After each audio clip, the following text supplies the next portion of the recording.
This is Samsung Galaxy Z Trifold. এটি হচ্ছে বিশ্বের দ্বিতীয়তম ট্রাইফোল্ড, বিকজ এর আগেই কিন্তু ওয়াই তাদের ট্রাইফোল্ড লঞ্চ করে দিয়েছিল, সেটি গত বছরে। আর এবছরে কিন্তু স্যামসাং তাদের জি ট্রাইফোল্ড এই ফোনটি লঞ্চ করতে চলছে। সো লিক্স অ্যান্ড রিউমার অনুসারে এই ফোনটিতে কী কী স্পেক থাকতে পারে, দেন এই ফোনটি আরও কী কী অফার করতে পারবে, সব কিছু এই ভিডিওতে জানানোর চেষ্টা করব।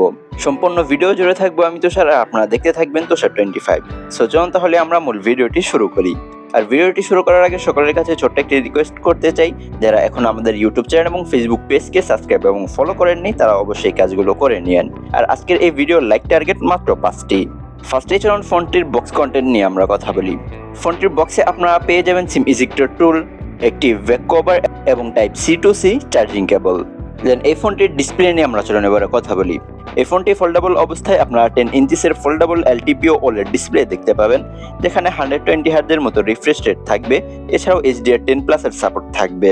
আর ফোনটির পিক ব্রাইটনেস হিসেবে থাকবে 1600 নিটসের পিক ব্রাইটনেস। রাইট নাও 120 হার্জের জায়গায় যদি 144 হার্জ থাকতো তাহলে কিন্তু আরও ভালো হতো।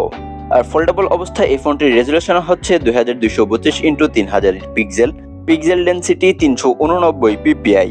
আর এই ফোনটির কভার ডিসপ্লে অর্থাৎ আনফোল্ড অবস্থায় এই ফোনটিতে যে ডিসপ্লেটি দেখতে পাবেন সেখানে থাকছে 6.5 ইঞ্চিসের একটি ডিসপ্লে, যেখানে 120 হার্জের মতো রিফ্রেশ রেট রয়েছে। এছাড়াও HDR10+ এর সাপোর্ট থাকছে।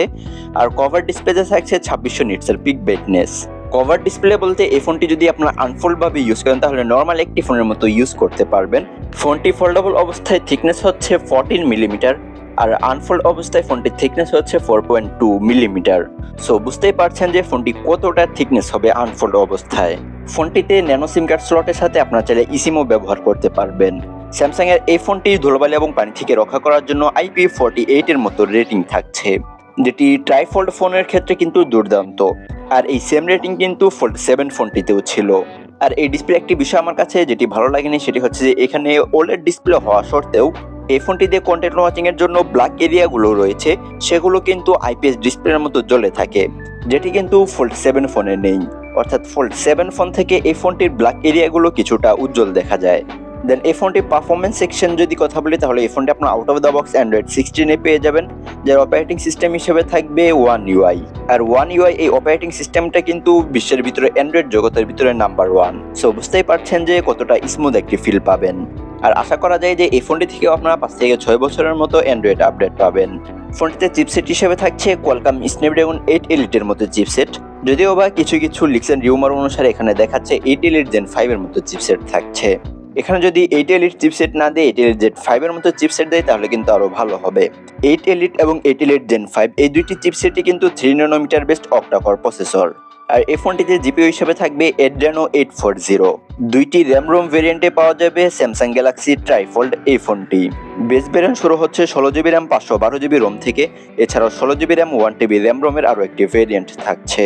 ক্যামেরা সেকশনে এই ফোনটিতে থাকছে ট্রিপল ক্যামেরা সেটআপ, যার মেন ক্যামেরা থাকছে 200 মেগাপিক্সেলের 1.7 অ্যাপারচারের একটি ওয়াইড ক্যামেরা উইথ OIS। তার সাথে 50 মেগাপিক্সেলের একটি আলট্রা ওয়াইড ক্যামেরা থাকছে এবং সবশেষে থাকছে 10 মেগাপিক্সেলের একটি পেরিস্কোপিক টেলিফোটো ক্যামেরা, যেটি দিয়ে মেবি 3.5x অপটিক্যাল জুম করা যাবে। আর এই ফোনটির মেন ক্যামেরা দিয়ে সর্বোচ্চ 8K 30 FPS এ ভিডিও রেকর্ড করা যাবে, আর 4K 60 FPS এ ভিডিও রেকর্ডের সুযোগ থাকছে। এই ফোনটির সেলফি ক্যামেরা কত মেগাপিক্সেল হবে সেটি এখনো শিওর ভাবে জানা যায়নি, তবে সেলফি ক্যামেরা দিয়ে সর্বোচ্চ 4K 60 FPS এ ভিডিও রেকর্ড করা যাবে। হোপফুলি সেলফিতে 32 মেগাপিক্সেল বা 50 মেগাপিক্সেলের ক্যামেরা থাকবে। ফোনটিতে আপনারা 3.5 মিলিমিটার হেডফোন জ্যাক পাবেন না, বিকজ ফোনটি কিন্তু বেশ স্লিম। তবে এই ফোনটিতে কিন্তু স্টিরিও স্পিকার থাকছে। ফোনটি wifi 6E, wifi 7, triple band wifi সাপোর্টের সাথে ব্লুটুথ 6.0 এর সাপোর্ট থাকছে। আর ডাটা ট্রান্সফারের জন্য USB Type-C 3.2 এর সাপোর্ট থাকছে, যার ফলে এই ফোনটি থেকে অন্য ফোনের ডাটা ট্রান্সফার কিন্তু অনেক দ্রুত এবং স্মুথলি হবে। এই ফোনটিতে সাইড মাউন্টেড ফিঙ্গারপ্রিন্ট সেন্সর থাকতে পারে, তবে যদি ইন ডিসপ্লে ফিঙ্গারপ্রিন্ট সেন্সর থাকে তাহলে আরো ভালো হবে। এছাড়াও কিন্তু এই ফোনটিতে আপনার accelerometer sensor, gyro sensor, proximity sensor এবং কম্পাস সেন্সর পেয়ে যাবেন। আর এই ফোনটিতে কিন্তু আলট্রা ওয়াইড ব্যান্ড সাপোর্ট পেয়ে যাবেন, অর্থাৎ UWB এর সাপোর্ট থাকছে। আর এই ফোনটি লং টাইম ইউজ করার জন্য 5600 mAh একটি ব্যাটারি থাকছে।